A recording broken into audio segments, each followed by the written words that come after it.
Kakaiba na yung mga kabataan, no? Karamihan sa mga kabataan ngayon, hindi na nila alam yung salitang magmano sa matatanda.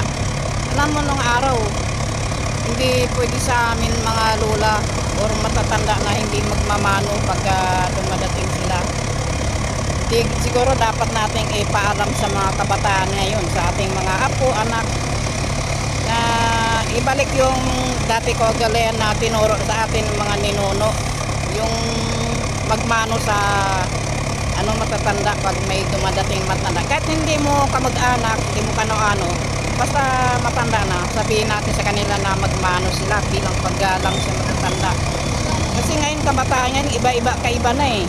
Pag hindi mo pa sabihin na magmano sa mga matanda, hindi na nagpamano eh. Parang nawawala na yung mga tradisyon nung araw ng mga ninuno natin. Thank you for watching. Bye-bye. Alam mo, kakaiba na yung mga kabataan, no?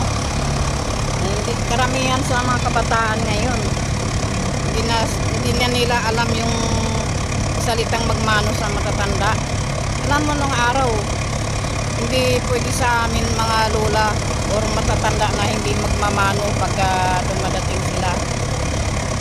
Siguro dapat nating ipaalam sa mga kabataan ngayon, sa ating mga apo, anak, na ibalik yung dati kagalayan na tinuro sa atin ng mga ninuno, yung magmano sa matatanda pag may dumadating matanda. Kahit hindi mo kamag-anak, hindi mo kano-ano, basta matanda na, sabihin natin sa kanila na magmano sila bilang paggalang sa matatanda.